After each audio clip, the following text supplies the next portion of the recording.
राम राम दोस्तों। Mutual fund के बारे में मैं ऑलरेडी 3 से 4 वीडियो बना चुका हूं बेसिक्स के बारे में। तो वो वीडियो अगर आपने नहीं देखी है तो आपको प्लेलिस्ट मिल जाएगी अलग से, आप वहां पर जाके देख सकते हो। आज की वीडियो में हम बात करेंगे एसआईपी और लमसम के बारे में कि एसआईपी क्या चीज है, लमसम क्या चीज है, ये मैं आपको एक बार जल्दी से बता दूंगा। और फिर मेन बात करेंगे कि एसआईपी कितने की करनी चाहिए, कितने साल के लिए करनी चाहिए, कब बढ़ानी चाहिए, कब घटानी चाहिए, और लमसम आपने कब डालना चाहिए। सबसे पहले देखो, समझो कि एसआईपी क्या है। सिस्टमिक इन्वेस्टमेंट प्लान, यानी किसी सिस्टम से इन्वेस्ट करना। जैसे मान लो आपकी हर महीना सैलरी आती है, तो हर महीना आपने 10,000 रुपए इन्वेस्ट करने हैं।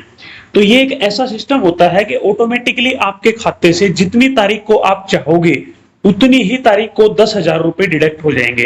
तो ये हो गया सिस्टमिक इन्वेस्टमेंट प्लान। लमसम होता है कि कभी आपके पास मान लो कहीं से पैसा आया, 10,000, 20,000, 50,000, जितना भी अमाउंट वो आप इन्वेस्ट करना चाहते हो, तो उसको आप एक बार में इन्वेस्ट करो, वो होता है लमसम। अब बात करते हैं एसआईपी कब करनी चाहिए, कितने की करनी चाहिए, कितने साल के लिए करनी चाहिए। जिनको थोड़ा सा कम नॉलेज है तो उनके सबसे ज्यादा डाउट यही रहते हैं कि एसआईपी मैं कितने साल के लिए करूं। देखो, म्यूचुअल फंड ऐसी चीज है, ये आपका कोई ट्रेडिशनल एलआईसी वाला या यूलिप वाला कुछ इस तरीके का प्लान नहीं है कि आपको साल के 50,000 रुपए देने हैं, 15 साल के लिए देने हैं, फिर 20 साल में आपके इतने पैसे हो जाएंगे, 10 साल दोगे तो इतने हो जाएंगे। ऐसा कुछ नहीं है। म्यूचुअल फंड में क्या है कि मान लो आपने एसआईपी शुरू कर दी आज 2,000 रुपए की। आप तारीख सिलेक्ट कर सकते हो कि मान लो आपने को चाहिए कि 5 तारीख को मेरे ये पैसे कटें, तो वो 5 को ही कटेंगे। 4 महीने बाद आपको लगा कि मेरे को 5 को नहीं, मेरे को 10 तारीख को ये पैसे कटवाने हैं, तो आप चेंज करके उस डेट को चेंज कर सकते हो 10 तारीख के लिए। ये सारी चीजें मैं आपको एप्लीकेशन में जाके प्रैक्टिकली दिखाऊंगा भी। पहले एक बार आप समझो, फिर आप प्रैक्टिकली देखोगे तो आपकी सारी चीजें बिल्कुल क्लियर हो जाएंगी। दूसरी चीज ये है कि आपने 2,000 रुपए की एसआईपी करी, अगले महीने से आप चाहते हो कि मैं 5,000 रुपए की करूंगा, तो आप अमाउंट को चेंज कर सकते हो। जब मर्जी आप अमाउंट चेंज कर लो, जब मर्जी आप डेट चेंज कर लो, जब मर्जी आप एसआईपी को बंद कर लो, जब मर्जी आप एसआईपी को दोबारा से स्टार्ट कर लो। बंद करने के लिए 2 ऑप्शन होते हैं, एक तो पॉज करना या स्टॉप करना, और दूसरा होता है कैंसिल करना। पॉज या स्टॉप में तो क्या होएगा, वो कुछ टाइम के लिए रुक जाएगी जब तक आप दोबारा रीस्टार्ट नहीं करोगे। कैंसिल का क्या होता है कि वो एसआईपी आपकी कैंसिल ही हो जाएगी। जब मैं आपको दिखाऊंगा तो कुछ छोटे छोटे पॉइंट और मैं आपको बताऊंगा। अब डाउट ये आता है कि कितने साल के लिए मैं एसआईपी करूं। देखो, एसआईपी का कोई ऐसा टाइम नहीं होता जब भी आप एसआईपी करोगे कि एसआईपी आपको 2 साल के लिए करनी है, 5 साल के लिए करनी है। ऐसा कोई आपको टाइम पीरियड उसमें सिलेक्ट करना नहीं होता। आपका मन करे आप 1 साल करो, आपका मन करे आप 2 साल करो, आपका मन करे आप 10 साल करो। मान लीजिए आज आपने सोच लिया कि मैं 10 साल की एसआईपी करूंगा। 5 साल के बाद सिचुएशन ऐसी होगी कि आपको एसआईपी बंद करनी पड़ रही है, तो आप एसआईपी को कैंसिल कर दो। ये आपका कोई वो ट्रेडिशनल प्लान नहीं है कि 5 साल के बाद आपने एसआईपी बंद कर दी तो आपका सारा पैसा खत्म हो जाएगा। बिल्कुल नहीं। जितना आपका पैसा इन्वेस्टेड है और जितना प्लस उस पर रिटर्न बना है, वो सारा पैसा आपका बिल्कुल सेफ है। दूसरी बात यह है कि 5 साल के बाद आपने एसआईपी तो स्टॉप कर दी, अगर उस पैसे को आप रिडीम करना चाहते हो तो रिडीम कर लो। अगर चाहते हो कि आपका वो पैसा यूं का यूं इन्वेस्टेड रहे, तो वो पैसा आपका इन्वेस्टेड रहेगा, उस पे आपको रिटर्न मिलते रहेंगे। तो इतनी ज्यादा फ्लेक्सिबिलिटी आपको किसी भी प्लान में नहीं मिलेगी। तो ये बात होगी एसआईपी की। अब बात करते हैं लमसम की। देखो, लमसम क्या होता है। लमसम होता है एक साथ पैसा डालना। मान लीजिए कहीं से आपके पास पैसा आया तो आप एक साथ डाल दो, या फिर जब कभी आपको लग रहा है कि मार्केट गिरी हुई है उस टाइम आप पैसा डाल दो। मार्केट गिरी हुई पे आपने लमसम क्यों करना है। देखो, कोई भी चीज जब सस्ती होती है तब आप ज्यादा खरीदो तो आपको ज्यादा फायदा होगा। एग्जाम्पल के लिए मैं आपको समझाऊं कि अभी सोना 75,000 रुपए है। सोना मान लो गिर के 60,000 रुपए हो जाए, तो आपको खरीदने में ज्यादा फायदा है, या 75,000 की जगह 95,000 हो जाए तब खरीदने में ज्यादा फायदा है। जब सस्ता मिले तब खरीदने में फायदा है। तो ऐसे ही म्यूचुअल फंड में है, जब भी आपको गिरावट देखने को मिले उसी टाइम आपने खरीदना है।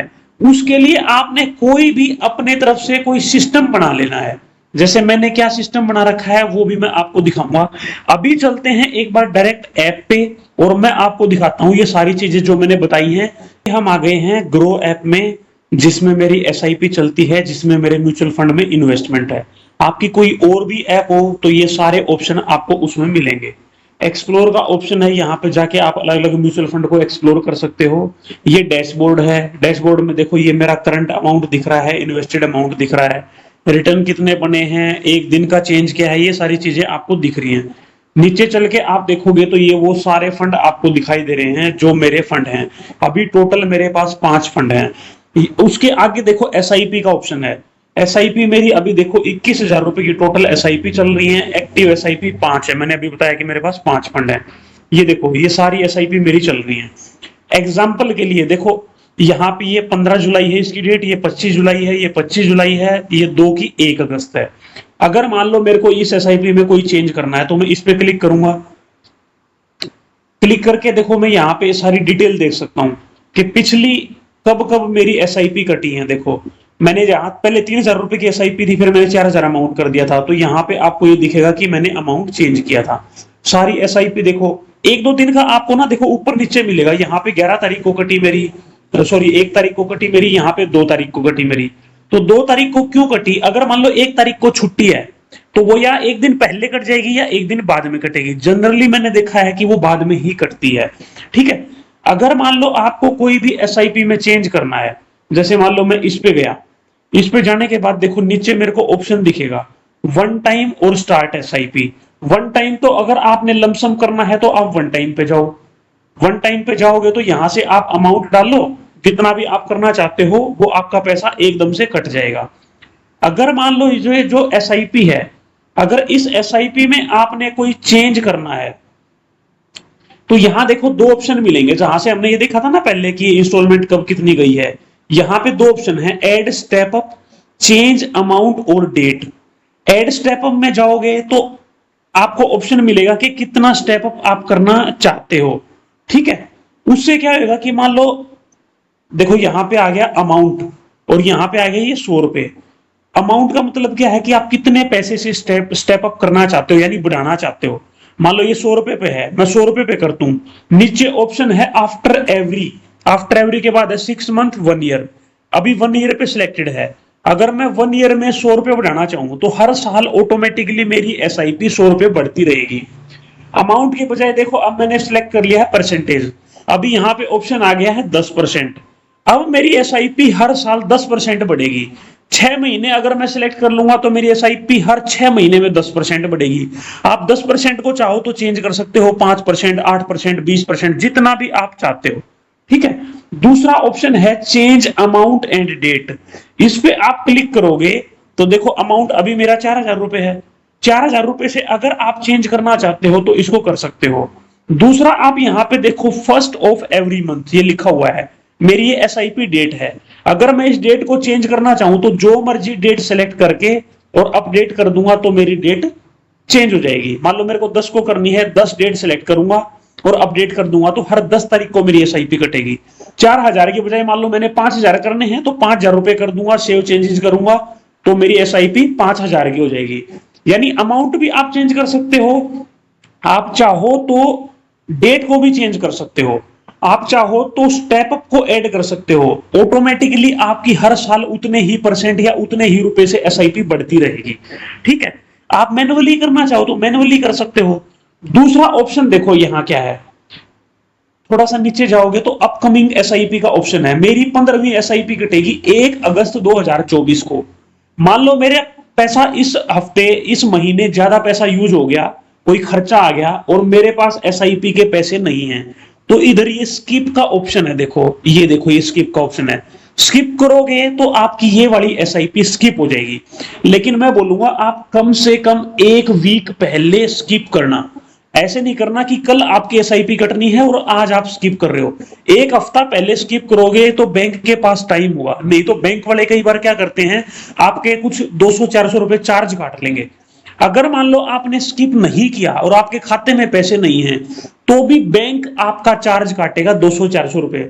जैसे चेक का होता है ना, चेक मान लो आपने लगा दिया और खाते में पैसे नहीं है तो चेक बाउंस हो जाएगा। चेक बाउंस होने के बाद क्या होएगा, 200-400-500 रुपए बैंक काट लेता है। म्यूचुअल फंड या एएमसी, कोई भी एएमसी आपका कोई चार्ज नहीं काटेगी। अगर मान लो आपकी एसआईपी स्किप होगी तो सिर्फ चार्ज काटेगा बैंक। तो इसलिए आपने स्किप कर देना है हफ्ता 10 दिन पहले ही। अब आप मान लो आपने स्किप कर दिया, अगले महीने से फिर आपको करनी है, तो यहां पर रिज्यूम का ऑप्शन आ जाएगा, आप दोबारा से रिज्यूम कर सकते हो। ऊपर राइट कॉर्नर में आपको एक ऑप्शन दिख रहा है कैंसिल एसआईपी। अगर मान लो ये एसआईपी मेरे को कैंसिल करनी है, अब दोबारा मेरे को शुरू ही नहीं करनी, तो आप कैंसिल एसआईपी का ऑप्शन चूज कर सकते हो। या मान लो आपको 6 महीने के लिए ये एसआईपी बंद करनी है, तो आप इसको कैंसिल कर दो, ठीक है। या फिर हर 6 महीने तक क्या करना है, हर महीने स्किप करते जाओ, स्किप करते जाओ, स्किप करते जाओ। कैंसिल होने के बाद ये है कि आपको फिर दोबारा से ही स्टार्ट करना पड़ेगा। दोबारा से स्टार्ट करोगे तो फिर आपको हो सकता है फोलियो नंबर अलग मिले, ठीक है। तो इसलिए 2 आपके फोलियो नंबर हो जाएंगे, दिक्कत उसमें भी कोई नहीं है। मान दूसरी बात आती है लमसम की। ये डाउट रहता है कि लमसम हमें कब करना चाहिए। देखो, जब भी आपको गिरावट दिखे, जब भी आपको चीज सस्ती मिले, उसी टाइम आपने लमसम करना चाहिए।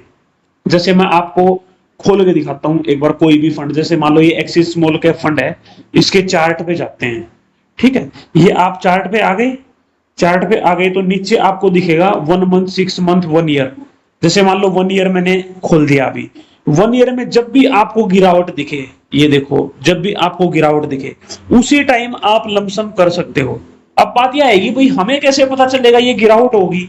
जैसे मान लो यहां तक गिरावट हुई, हमें कैसे पता चलेगा कि ये इतनी ही गिरावट है। क्या पता ये गिरावट तो यहां तक भी आ जाती, बिल्कुल आ सकती है।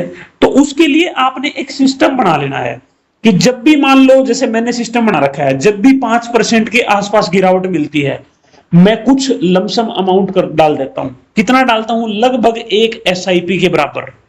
मान लो आपको दिखे 10% की गिरावट है, तो आप और ज्यादा पैसा डाल सकते हो।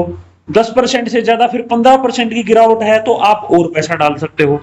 अब बात यह आती है कि मान लो 10% गिरावट आई और आपने अपना लमसम सारा पैसा डाल दिया और ये गिरावट होगी 20%, उस टाइम आपके पास लमसम डालने के लिए पैसा ही नहीं है।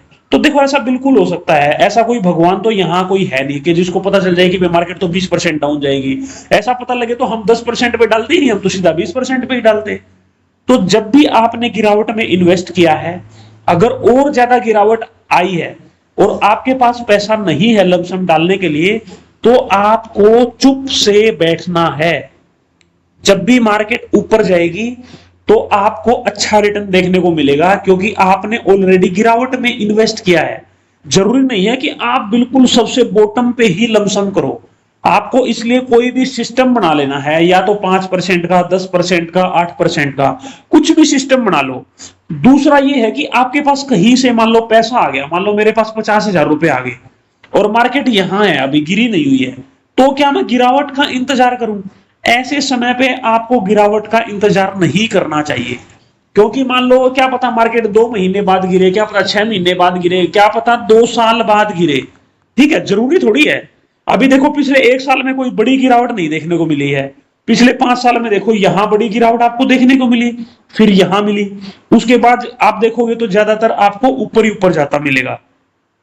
तो ऐसे में क्या होएगा कि एक तो कितना दिन वेट करना है आपको ये नहीं पता। क्या पता आप 2 साल तक वेट करो और जो 2 साल में जो रिटर्न बनने थे आपके, वो रिटर्न ही छूट जाएं। दूसरी सबसे बड़ी जो दिक्कत है वो ये है कि आपका जो पैसा आया है कहीं से, वो पैसा आपका खर्च हो जाएगा।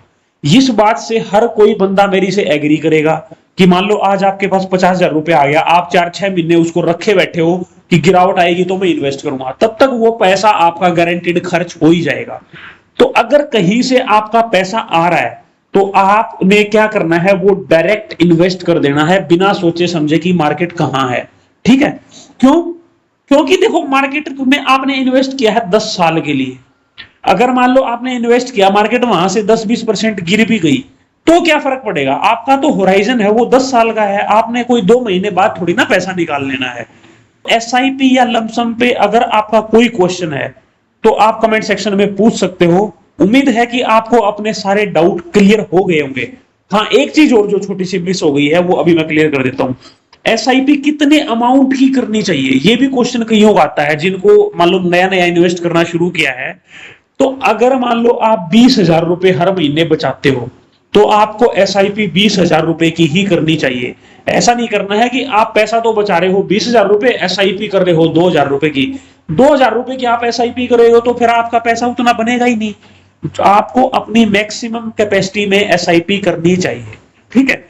अगर मान लो ये है कि आपने 20,000 रुपया बचा लिया कि भाई मेरे को 10,000 रुपए करने हैं म्यूचुअल फंड में, 10,000 रुपए करने हैं एफडी में, तो वो आपकी कॉल है कि भाई आप कितना रिस्क लेना चाहते हो। लेकिन अगर म्यूचुअल फंड में आपको इन्वेस्ट करना है तो मैक्सिमम कैपेसिटी में करना चाहिए ताकि आपको रिटर्न भी मैक्सिमम मिल सके। तो आज की वीडियो में इतना ही दोस्तों, मिलते हैं नेक्स्ट वीडियो में। Thank you.